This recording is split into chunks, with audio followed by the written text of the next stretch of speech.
If we look at common interpretation, now we've already discussed what Fothergill has said and what Vogel said, and if we now look at the U.S. Treasury view, the court says the Treasury Department's technical explanation of the agreement tendered to the Senate Foreign Relations Committee for the purpose of gaining advice and consent of the Senate to that treaty, right? This is what the court discussed. It says the technical explanation records that it is an official guide to the convention. But the court does not say, that it's an official guide for the US. It is not an official guide for New Zealand because the US cannot write official guides for New Zealand unless New Zealand explicitly accepts them, right? So this argument is pretty weak and ambiguous for using common interpretation. It looks like common interpretation because the US says so, we should do so as well, but it doesn't have any critical analysis of what the US said, whether it actually made sense. And if we look at Fothergill, Fothergill was very thorough. He talked about when you can use other judgments in your own court. First of all, they must be from the highest court. Secondly, you must know that all decisions are published. And thirdly, they must make sense to you, right? This is nothing like the thoroughness of Fothergill. And the court then goes on to say, it is well established following New Zealand's commitment to CER, closer economic relations, that commercial legislation applicable to Australia and New Zealand transactions should in the ordinary course be accorded the same interpretation on either side of the Tasman. Okay, so Australia and New Zealand need to apply these commercial rules the same. But you need to understand the CER is not a tax treaty. It is at best a trade agreement, but it looks, and it evolved over time, but it looks much more like the EU and the WTO in the sense that it arranges a number of things, including workers working in each other's state, investors investing in each other's state, etc., etc. So to compare the Australia-New Zealand CER with the US-New Zealand double tax treaty might be a bit of a push. The one is far wider than the other, and also intended to achieve far closer cooperation than the US-New Zealand tax treaty does. Right. So, but the judge uses this as a reason for common interpretation. It says for similar reason, it is obviously desirable that the same interpretation answer should be given whether a double tax treaty question arises for determination in New Zealand or the US, right? And therefore the court says we can apply this Treasury statement. But again, I would say this is a form of common interpretation, but it is unnecessary. The court started with the Vienna Convention on the Law of Treaties and should stick to it. Right, the U.S. Treasury view is at best a supplementary means of interpretation under the VCLT, and it is needed when, according to the VCLT, the ordinary meaning of the words are ambiguous. But the court already said that they're not. It said Article 15.2c can hardly be clearer, right?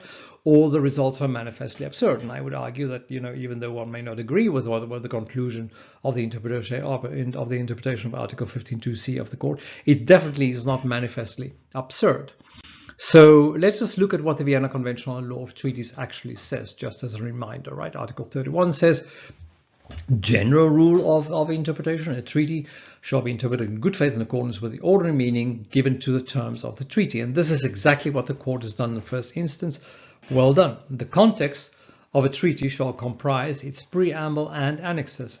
And that includes any agreement made between all the parties. In other words, not a one-sided technical memorandum written by the US Treasury for the US Parliament, and any instrument made by one or more parties and accepted by the others. Now, the question is whether the other party can accept this instrument in a court case like this. I very much doubt that is what the Vienna Convention on the Law of Treaties mean. I think it means the government should accept it, not the courts. And then they shall be taken into account. We don't need that, but then we also need to look at Article 32, supplementary means of interpretation. It says recourse may be had to supplementary means of interpretation, including preparatory work of the treaty and circumstances of its conclusion, in order to confirm the meaning resulting from the application of Article 31. So you still need to go back to the order meaning of the words, right? When the interpretation according to 31 leaves the meaning ambiguous, which it does not here, or leads to a result which is manifestly absurd. So once you start with the VCLT, you cannot just go to common interpretation if it is not necessary. At least that's the way I read the VCLT. And then let's look at what the OECD actually says, right? Because a number of authors say that the court has followed the OECD. But now, if we look at the 1977 Model Convention and commentaries, because the case was decided in 1990, right? So the next commentaries were published in 92, so the court would not have had access to that. But the 77 commentary says, with regard to letter C there, right, it says, furthermore, should the employer have in that state, in other words, in the PE state, a permanent establishment or a fixed base if it performs professional services or other activities of an independent character, because remember, Article 14 still existed in the Model Convention. The exemption is given only on condition that the remuneration is not borne by a permanent establishment or a fixed base which the employer has in the other state. So even if the court, with the best will in the world, wanted to use the OECD commentaries in interpreting the JFP case, it could not have done so, because the commentaries said nothing about, you know, this issue of whether borne and attributed means the same thing, right? And if we look at the 92 convention and we look at the commentaries and look how the convention and commentaries has now grown by nearly 40 pages to 243 pages, which is still a third of what it is today, or far less than a third. It again says, you know, the second condition is that the employer paying the remuneration must not be a resident of the state in which the employment is exercised. Thirdly, should the employer have in the state in which the employment is exercised a permanent establishment or a fixed base if it performs professional service or other activities of an independent character, the exemption is given only on the condition that the remuneration is not borne by a permanent establishment which he has in that state. Again, even with the best will in the world, the commentaries would not have helped the judge in the JFP case. So it cannot really meaningfully refer to the OECD in interpreting the case. Finally, we get to the 2017 commentaries, and here we see that the court and the OECD are not on the same line, right? And these commentaries have been changed over a number of times, right? I mean, they were changed, I think, in 2002. Then you had papers on stock options in 2004, and then there were more changes in 2005. But in any case, in 2017, the commentaries say if the employer has a PE, the exemption is given on the condition that the remuneration is not borne by that PE. And now it explains. It says the phrase borne by must be interpreted in the light of the underlying purpose of subparagraph C, which is to ensure that the exception does not apply to remuneration that could give rise to deduction in computing the PE, the profits of the PE. So just like the New Zealand government argued in JFP, you know, the idea is that if you get a deduction, or if you should get a deduction, because the commentary to Article 7 already said, you know, that if you should allocate the cost to the PE, you have to. You can't choose whether you want to or not. But in that case, if the costs are or should be allocated to the PE, then you can't get the exemption, because then the cost deduction and the loss of revenue on Article 7 is compensated by the levying of personal income tax under Article 15, right? So this is what the commentary says today, like the New Zealand government argued at the time. And then 7.1 says the fact that the employer has, and now we're talking about 7.1 Article 15, paragraph 2, letter C. The fact that the employer has not actually claimed a deduction in computing the profits attributable to the PE is not necessarily conclusive. The proper test is whether any deduction should be taken into account in determining the profits attributable to the PE. That test would be met even if no amount were actually deducted as a result of the employer simply deciding not to claim a deduction.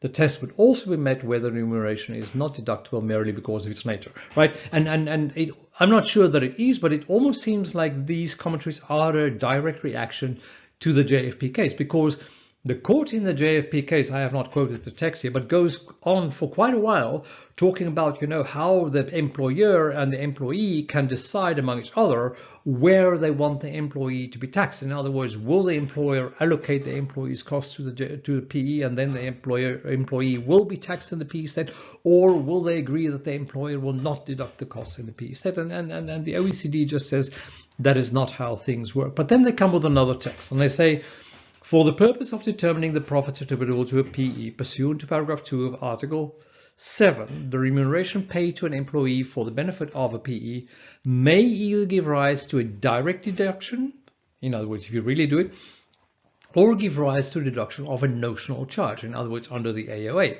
since the notional charge required by the legal fiction of the separate and independent enterprise that is applicable under paragraph 2 of Article 7 is merely a mechanism provided for by that paragraph. This fiction does not affect the determination of whether or not the remuneration is borne by the permanent establishment. Now read the sentence again. In the latter case, right? So when there is it's borne by the PE because Article 7 because the AOA says you must allocate it to the PE, right? In the latter case, since the notional charge required by the legal fiction of separate and independent enterprise that is applicable under paragraph 2 of Article 7 is merely a mechanism provided for by that paragraph for the sole purpose of determining the profits attributable to the PE, this fiction does not affect the determination of whether or not the remuneration is borne by the PE.